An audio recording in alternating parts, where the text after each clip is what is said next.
কুরাসাওর 25 জন খেলোয়াড়, 26 জনের 25 জন খেলোয়াড় প্রবাসী, ডিআর কঙ্গোর 20 জন খেলোয়াড় প্রবাসী, মরক্কোর 19 জন খেলোয়াড় প্রবাসী, বসনিয়ার 17 জন খেলোয়াড় প্রবাসী, হাইতির 17 জন খেলোয়াড় প্রবাসী, আলজেরিয়ার 16 জন খেলোয়াড় প্রবাসী। মানে একটা স্কোয়াডের প্রায় 70-60%, 80%, 90%ই প্রবাসী ফুটবলার যারা বিশ্বকাপ খেলতে এসেছে। আমাদের এখন উচিত, বাংলাদেশ ফুটবল ফেডারেশনের উচিত এরকম স্কাউটিং করে করে আরো হামজাদের বের করা।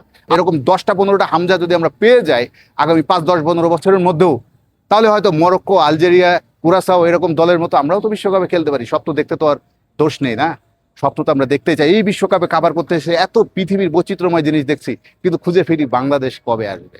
ফুটবল বিশ্বকাপ কাভার করতে আছি যুক্তরাষ্ট্রে, মার্কিন মুলুকের বিভিন্ন ভেন্যু ঘুরছি, বিশ্বকাপ কাভার করছি এবং বড় বড় দলগুলোর খেলা দেখছি। ব্রাজিল, আর্জেন্টিনা, সামনে আরো বড় ম্যাচ অপেক্ষা করছে। লিওনেল মেসির পারফরমেন্স, ভিনি জুনিয়র, নেইমার সবার খেলা দেখার সুযোগ হচ্ছে। বিশ্বকাপ ঘুরছি, ভালো লাগছে, এক্সাইটিং, রোমাঞ্চকর অনেক কিছু দেখার সুযোগ হচ্ছে। একটা জিনিস খুবই ভালো লাগে, নিজের একটা অভিজ্ঞতায় বলি, যাকে জিজ্ঞাসা করি বিদেশি যারা, বিশেষ করে ব্রাজিল, আর্জেন্টিনা বা যত স্ট্রং টিম, যত বড় টিম, পৃথিবীর যে দলই হোক, বাংলাদেশ নামটা বেশিরভাগই চেনে। আমি 95% বা 98%, এমনকি 99% বলা যায় বাংলাদেশকে চেনেন। বা আমি বাংলাদেশ থেকে এসেছি, বাংলাদেশে একজন সাংবাদিক, একদম মানে মোটামুটি এক নামে চিনে যায় বাংলাদেশকে। সবচেয়ে বেশি বোধহয় আর্জেন্টিনা, ব্রাজিলের সাপোর্টাররা চেনে। ব্রাজিল আর্জেন্টিনা নিয়ে এরকম বাংলাদেশে পাগলামি, উন্মাদনা, মাতামাতি, এ খবর ব্রাজিল আর্জেন্টিনার লোকজনও জানে। আর্জেন্টাইনরা তো খুবই খুশি, তারা বুকে টেনে নেয়, ব্রাজিলিয়ানরা বুকে টেনে নেয়।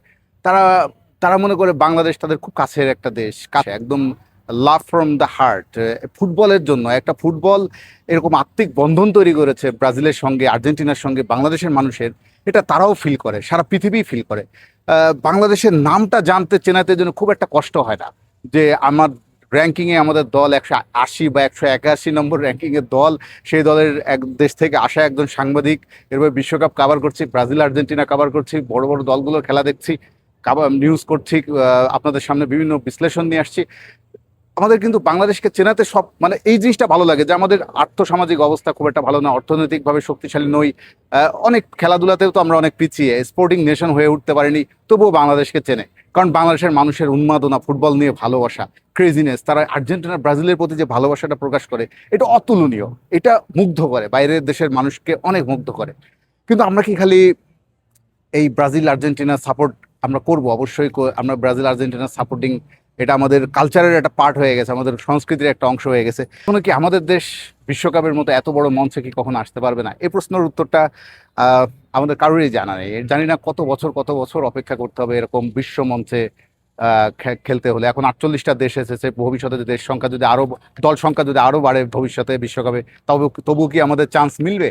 আমার মনে হয় এই উত্তরটা আমাদের কারোরই জানা নেই, উত্তর দেওয়া সম্ভব না। কিন্তু আমরা কি স্বপ্ন দেখতে পারি না? আমরা কি একটা গোল সেট করতে পারি না? আমাদের ভিশন, আমাদের ফুটবল ফেডারেশন কি সেভাবে প্ল্যান, সেভাবে তাদের লক্ষ্য ঠিক রেখে সেভাবে প্রোগ্রাম করা, প্ল্যান করা এবং সেটা বাস্তবায়ন করা, এইগুলো করা, এগুলো নিশ্চয় বাফুফে তাদের তাদের আরো শক্ত নেতৃত্ব বা আরো শক্ত ভূমিকা বা আরো আরো ভালো ভালো উদ্যোগ আমরা নিশ্চয়ই দেখবো, যদি দেখতে চাই।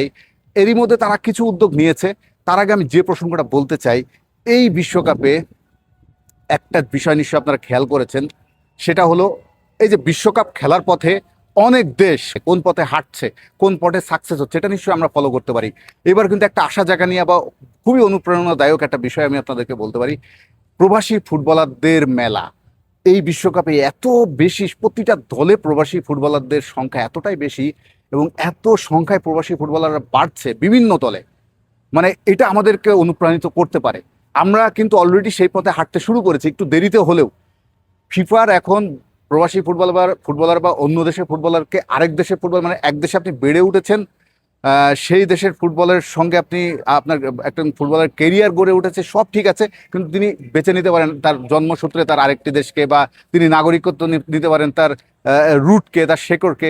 যেভাবে হামজা চৌধুরী আমাদের বাংলাদেশের জার্সি গায়ে চাপিয়েছেন, ফাহমিদুল ইসলাম, জায়ান আহমেদ, সমিত সোম, আমরা এরকম অনেক ফুটবলার যাদেরকে পেয়েছি গত 1 বছর 1.5 বছরে, এরকম জামাল ভুঁইয়া যিনি পথ দেখিয়েছেন প্রবাসী ফুটবলারদের বাংলাদেশের ক্ষেত্রে, এবং হামজা সেটাকে আরেক পর্যায়ে নিয়ে যাচ্ছেন।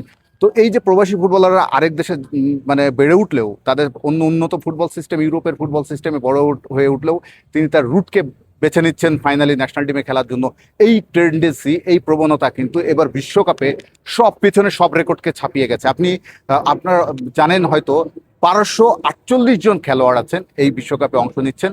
প্রতিটা দলের সব খেলোয়াড় সংখ্যা যদি আমরা যোগ করি, 1248 খেলোয়াড়ের মধ্যে প্রায় 300 খেলোয়াড় প্রবাসী ফুটবলার। মানে যারা এক দেশে বেড়ে উঠেছেন, নিজেদের ফুটবল কেরিয়ার গড়ে তুলেছেন, কিন্তু বেছে নিয়েছেন তার শেকড়কে, বা তিনি তার জন্মভূমিকে, বা তার মাতৃভূমিকে, বা তিনি তার বাবা মার শেকড়ের তিনি ফিরে গেছেন ন্যাশনাল টিমে খেলার জন্য, এবং এই বিশ্বকাপে তারা পার্টিসিপেট করছে, অনেক ভালো করছে। এটা কিন্তু বাফুফে, বাংলাদেশ ফুটবল ফেডারেশন, বাংলাদেশ সরকার নিশ্চয়ই সব জায়গায় আরও স্কাউটিংয়ের দিক থেকে আরও জোর দিতে পারে, আরও ভালো ভালো প্লেয়ার বাংলাদেশ টিমে আনতে পারে। আমি সব উদাহরণ দিয়ে কিছু পরিসংখ্যান বলি। সবচেয়ে বেশি প্রবাসী ফুটবলার কোন দলে জানেন? কুরাসাও। একদম নতুন একটা নবীন দেশ, ক্যারিবীয় এই দেশে 26 জন খেলোয়াড় দলে, তার মধ্যে 25 জনই প্রবাসী ফুটবলার। কুরাসার বেশিরভাগ ফুটবলারের কেরিয়ার গড়ে ওঠা হচ্ছে নেদারল্যান্ডসে। নেদারল্যান্ডস থেকে বেড়ে ওঠা তৈরি হওয়া ফুটবলার কুরাসাওতে খেলছেন 26 জনের 25 জন ফুটবলারই যদি প্রবাসী ফুটবলার হয় একটা দলে, বিশ্বকাপ খেলছে, আপনি চিন্তা করেন। আর মরক্কো তো প্রবাসী ফুটবলারদের পথ প্রদর্শক, বিশ্বকাপে তো তারা সেমিফাইনালিস্ট হয়েছে। এটা গত 2022 বিশ্বকাপ, এই বিশ্বকাপও তারা খুব ভালো খেলছে, ব্রাজিলকে রুখে দিয়েছে। আর মরক্কো তো আপনার প্রায় 20 জন ফুটবলারই তাদের প্রবাসী ফুটবলার। তাদের মরক্কোর বেশিরভাগ খেলোয়াড়ই বেড়ে ওঠা, জন্ম অনেকে ফ্রান্স, স্পেন, বেলজিয়াম এইসব জায়গা থেকে বেড়ে ওঠা, নিজেদের তৈরি করা বড় বড় তারকা তারা খেলছে মরক্কো, তাদের প্রিয় জন্মভূমির, তাদের মাতৃভূমি, তাদের শেকড়। আশরাফ হাকিমি, ব্রাহিম দিয়াজ, এদের কথা চিন্তা করুন। তাদের আশরাফ হাকিমি স্পেনে বড় হয়ে একটা বড় তারকা, পিএসজির বড় তারকা, তিনি এখন খেলছেন। তিনি তার জাতীয় ন্যাশনাল টিম হচ্ছে মরক্কো, তিনি চাইলে তো স্পেনও খেলতে পারতেন। যাই হোক, এই উদাহরণগুলো আমি বলছি। কুরাসাওর 25 জন খেলোয়াড়, 26 জনের 25 জন খেলোয়াড় প্রবাসী, ডিআর কঙ্গোর 20 জন খেলোয়াড় প্রবাসী, মরক্কোর 19 জন খেলোয়াড় প্রবাসী, বসনিয়ার 17 জন খেলোয়াড় প্রবাসী, হাইতির 17 জন খেলোয়াড় প্রবাসী, আলজেরিয়ার 16 জন খেলোয়াড় প্রবাসী। মানে একটা স্কোয়াডের প্রায় 70-60%, 80%, 90%ই প্রবাসী ফুটবলার, যারা বিশ্বকাপ খেলতে এসেছে। এবং ম্যাক্সিমাম যদি আমি রুট বলি, মানে তারা বেড়ে উঠেছে কোথায়? যেমন ফ্রান্সে বড় হওয়া, ফ্রান্সে গড়ে ওঠা, ফ্রান্সের ফুটবল সিস্টেমের সঙ্গে তৈরি হওয়া প্লেয়ারের সংখ্যা 99 জন খেলোয়াড় এরকম বিভিন্ন দেশে খেলছে প্রবাসী ফুটবলার হিসাবে। নেদারল্যান্ডসের থেকে বেড়ে ওঠা 67 জন খেলোয়াড় তাদের রুটে তাদের বিভিন্ন ন্যাশনাল সাইডে, নেদারল্যান্ডস নয় অন্য দলে খেলছে। জার্মানি যেমন 50 জন জার্মানি খেলোয়াড় আছে, জার্মানিতে বড় হয়ে ওঠা, কিন্তু তাদের ন্যাশনাল টিম অন্য দল। ইংল্যান্ডে ঠিক যেরকম 47, আমাদের হামজা যেমন ইংল্যান্ডে বেড়ে ওঠা, ইংল্যান্ডে তার ক্লাব সবকিছু ঠিক, তিনি খেলছেন বাংলাদেশে। এরকম ইংল্যান্ডে 47 জন খেলোয়াড় বিশ্বকাপে খেলছে বিভিন্ন দলে। তার মানে ইউরোপের এখন ভাই ইমিগ্রেশন, অভিবাসন নীতি, এগুলো ভাই বাস্তবতা মানতে হবে। এখন অনেক অনেক অনেক অনেক পৃথিবীতে আমাদের বাংলাদেশে ছড়িয়ে ছিটিয়ে আছে। তাদের 6th জেনারেশন, 5th জেনারেশন, চতুর্থ, পঞ্চম, ষষ্ঠ জেনারেশন চলছে, এবং সেখানে তারা বড় হয়ে উঠছেন। তাদের বাবা মা সেখানে, তাদের দাদা দাদি এসেছিলেন, তারপর তারা সেখানে কালচারে বড় হয়ে উঠেছেন, ভালো ফুটবল সিস্টেমে বড় হয়ে উঠেছেন।